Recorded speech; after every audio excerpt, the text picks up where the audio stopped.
বর্তমানে সৌদি সরকার নির্দিষ্ট শর্ত সাপেক্ষে মহিলাদের মাহরাম ছাড়া হজ করার অনুমতি দিয়েছে।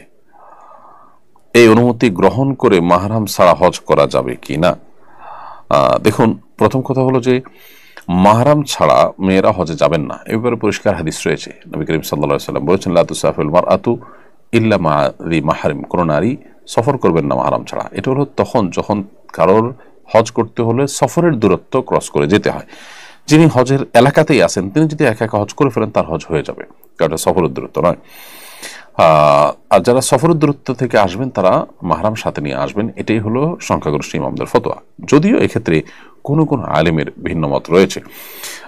সমকালীন ওলামাদের মধ্যে থেকে অনেক নির্ভরযোগ্য আলেম, অনেক ঠিক না, কোনো কোনো নির্ভরযোগ্য আলেম তারা বলেছেন যে যদি অন্যান্য নারীদের সাথে যান এবং সে সমস্ত নারীরা তার বিপদে আপদে তার পাশে দাঁড়াবেন এরকম স্কোপ থাকে, তাহলে সেক্ষেত্রে তাদের সাথে গেলেও হজ আদায় হয়ে যাবে। এরকম শক্তিশালী মত কিন্তু রয়েছে।